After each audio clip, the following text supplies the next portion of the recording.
100 episodes. You heard that right. We are celebrating episode 100 here on the Written Compass. I've got all kinds of fun things to share inside. So come on in, let's get started, and let's celebrate together. Welcome everyone to not just another episode of the Written Compass. This is episode 100. That is right. I'm going to clap. Hopefully this sounds okay. I am celebrating today, celebrating 100 episodes. And listen, this has been a super interesting journey for me. I was never someone who thought I would have a podcast. I enjoyed podcasts. And yet, a couple of years ago in 2021, I decided I absolutely had to have a podcast, and the Written Compass was born.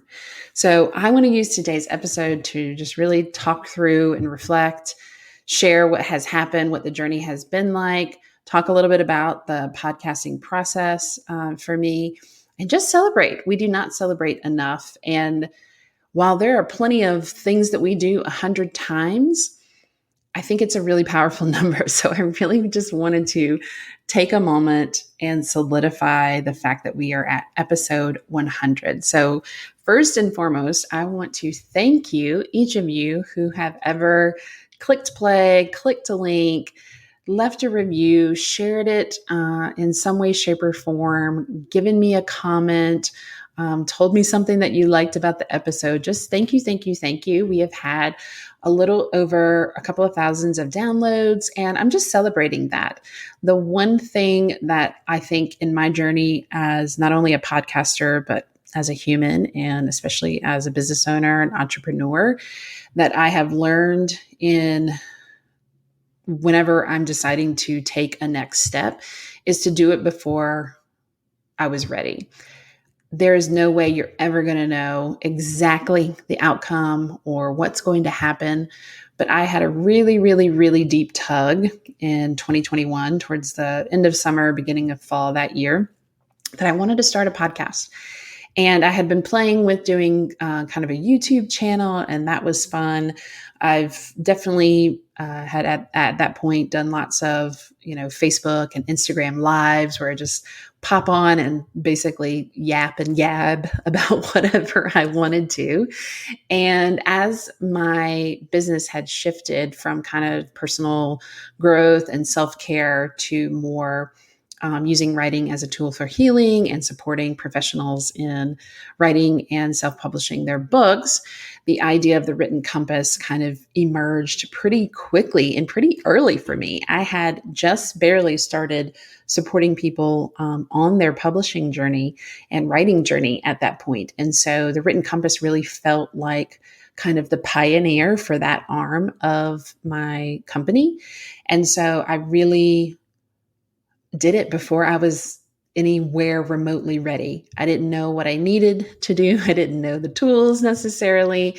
Luckily, the Mesh TV was a company, and the people who were part of that company were people that I knew very well. And so I received a lot of support to get started. I asked for help, and I started and just let it be messy. That was the other kind of thing that I learned. So the first episode dropped on November 8th, 2021. I went back and looked at what the first episode was. That was kind of the welcome episode. And then I believe episode 2 was writing as an act of freedom, which it was something I was really committed to, kind of setting the tone of like, listen, this is not going to be here are the rights and wrongs of writing. Here are the tools. Here's the grammar. Here's, all of that kind of stuff. This was going to be about thinking and using writing in a different way and really honoring the fact that we all have amazing voices and amazing messages to share with the world. And I didn't know exactly how I would talk about it, but I knew early on that I wanted to set that tone. So it's been really fun to see my process of, pages and pages of notes to now I'll take a few minutes of maybe an hour or two before. A lot of times I'll get kind of hits about, oh, that should be a podcast. And I've got a notes on the notes app on my phone and on the computer that I'll use back and forth. If I get an idea, I'll make sure I write it down for a podcast episode. But I have far less notes. I'm much more unscripted, as you can tell. And we're just going to wink, wink, pretend that you love that. And I really am committed to letting it be messy. And that leads me to the other things that I kind of learned in the journey of getting to 100 episodes was to really trust yourself. I have a PhD.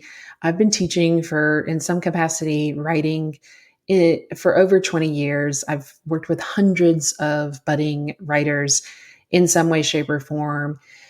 And I'm going to get into some of the numbers of what we've accomplished since in my company and around writing and publishing books and things like that during these 100 episodes that have been shared. But it was really about just trusting myself, trusting that whatever showed up, I could handle it and I'd figure it out. And I think that goes right along with doing it before you're ready, letting it be messy, and really trusting yourself. So the final thing that I've kind of learned is really to stay the course. I will be totally straight up with you all. This is an investment that I'm committed to for my company and my business. And I love the support that I have from my producers. And they told me very early on to really make sure I understood that this was a long game. So being in the podcast world and having the, resources that I have, I wasn't going to be having, thousands and thousands and thousands of downloads per episode. I was going to be something that was going to take some time. And I've been playing and figuring and toiling with the different ways to get the podcast out there, to grow the listeners. And then also I had to really check in with myself consistently on what is my intention for the podcast? What would I love for this podcast to do? And for me, it's another resource so that if someone can't step into working with me with some of my programs, they are able to come and get some free resources, right? Free to them. So the long game for this and really staying the course has been something I've had to remind myself. I've allowed myself to take breaks if I wanted to. And I think it was last summer or the summer before, I kind of had a little bit of a pause in episodes. I've drawn out the timing of the episodes. The initial goal was kind of every week, and I've, for the most part, followed that. But I've allowed myself to make changes as needed.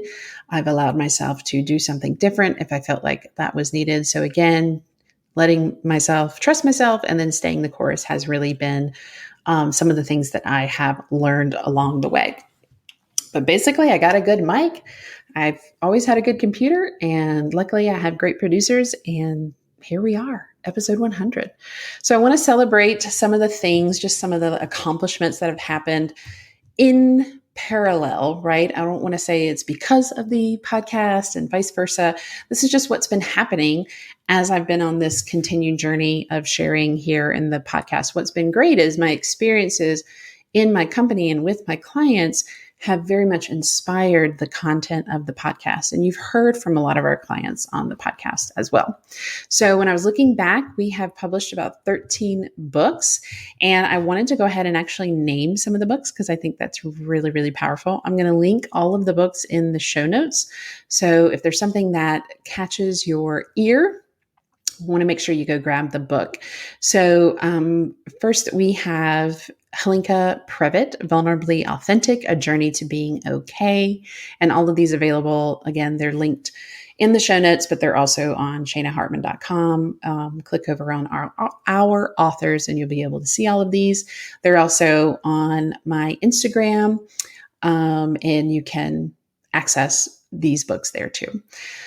So we have Hlinka Previtt, Vulnerably Authentic, A Journey to Being Okay.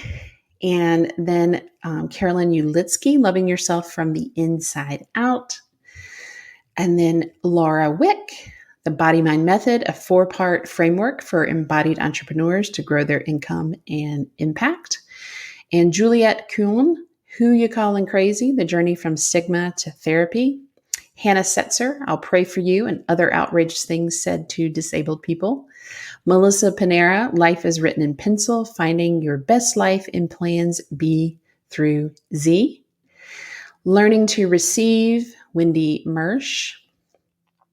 Unveiling the Secrets, an encyclopedia by women for women and those who love them. This was a collaborative book project, so multiple authors. Another multiple author collaborative book, Claiming Coach, Navigating the Gap Between Completing Your Coach Training and Landing Your First Paid Client. Capturing the In-Between, a collection of stories from empowering women about navigating here, there, and everywhere in between. Another collaborative book. This is the Year You Write Your Book. This is one of mine. A year-long planning guide to support your writing journey. U.S. Hairways, Snippets from a Hairdresser's Journey by Tanya Reid. And Karen Taylor, Learning to Respect My Strut, My Journey as a Woman Warrior. That's a lot of books, y'all. I'm looking back at my list to make sure I haven't missed anyone. That is a lot of books, a lot of authors. And I'm going to jump down to one of the other things I made note of as I was reflecting on these 100 episodes is 13 books, more than 13 authors, because a lot of them are collaborative books with 10 or more authors. But the hundreds of readers that have been impacted by these amazing authors and their books and their speaking engagements that they've done, the social sharing and conversations that they've had, the workshops they put on, the book events, and so much more that has happened and will continue to happen, the clients that they are getting to work with, the things that are changing in their career paths and just in their life. I had one client who published at the end of 2023, and she just told us she's doing an interview on a radio station. The things that happen when we put our books out into the world, I really feel like that's the underpinning of the title of this podcast, The Written Compass. Writing really is this really powerful tool that can direct us in so many different ways. Like, words are so freaking powerful, y'all, that we cannot even begin to imagine all the nooks and crannies that those words, when we put them out into the world, just all the impact that it has, all the different ways that that's going to come back to you, this beautiful, recursive, new meaning making, new opportunities, new connections. Like, we cannot fathom it. We just cannot. There's an idea, there's a vision, there's a hope, there's a dream, but you cannot begin to imagine.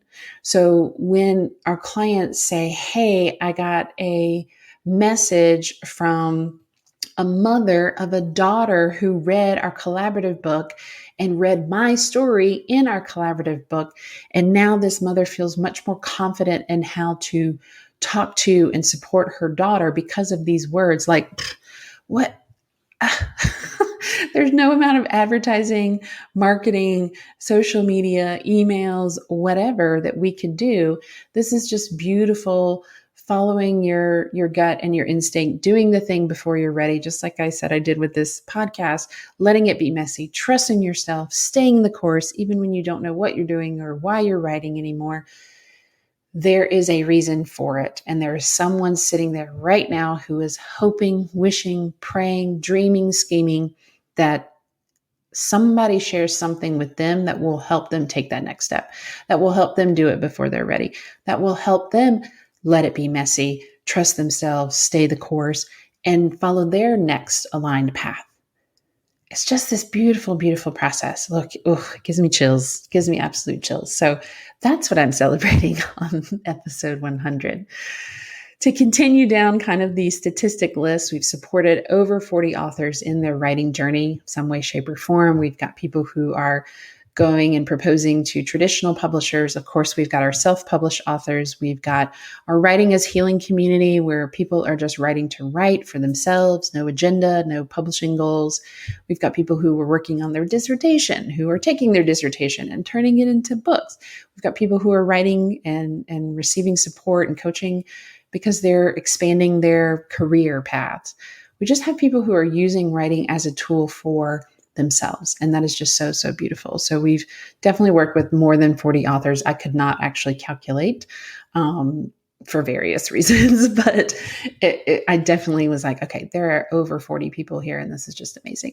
We've hosted 4 writing retreats. We have hosted our first book launch event, and we've supported our other authors in hosting at least 4 and more, I believe, their own book events, which is so, so cool. We've expanded our program offerings. So my company has changed and shifted. And we have everything from these free resources like this podcast to $27 offerings to $50K offerings and everything in between. So I am just sending out all kinds of gratitude for this 100th episode. It has meant a lot to me. And the fact that anyone receives this on the other end and listens, I'm just sending you the biggest virtual hug, fist bump, high five, whatever you will receive from me. I'm just sending so much love to you through these airwaves right now. So what is next? What is next after 100? We're done. No, I'm just kidding. I'm going to keep going. The Written Compass is not done. So what is next is just really deeper abundance. I am so much about blurring the lines between work and play. I don't want to know when I'm doing what. You could go back and listen to an episode where I really dive into that idea. And just abundance, more love, more wealth, more connection, more adventures, more experiences, but not for a hustle, grindy kind of purpose, not for a just to do it, but really in an aligned way. I want to see more authors sharing their important words. We have a goal in our company of 100 books published by 2028. That's when I turned 50. And so I love how that is going to show up. I don't know the how. We are doing it before we are ready. We are doing it without a very clear pathway of how it's going to show up. And we're going to let it be messy, and we're going to trust ourselves, and we're going to stay the course. And we will just be so excited in 2028 to reflect on, oh, wow, look, this is how it happened. And then joy, just absolutely committed to creating a beautiful multi-million-dollar company that supports joy, helps others prosper, and really supports people who are mission-driven, who are heart-centered, and who are ready to make a change in the world and use their words to leave a legacy. So, just a few goals. So I'm excited for the next 100 episodes. I can't wait to see how that gets to come out and be presented to the world. Again, thank you for being here for all 100 or just this one or maybe a few. And I can't wait to continue our journey together and see what gets to show up when we follow the Written Compass. As always, share this episode. Let me know what shows up for you. I want to hear from you, and I will see you for the next 100. Thank you so much for listening to this episode of The Written Compass. If you are enjoying this content, do me a favor and go and review the podcast. This allows me to share and get these messages out to the people who really need them, who we want to read their books in the future. You can also go and share your thoughts and tag me at Shana Hartman _ on Instagram. Again, this is just a way for us to get connected and share the writing love. And if you know that you are ready to write your book, that message that's been burning inside of you for a long time, then I want to talk to you. My team and I want to talk to you. Head on over to shanahartman.com and click Work with Us. From there, you'll see an application to explore and see if writing your book is your next best step.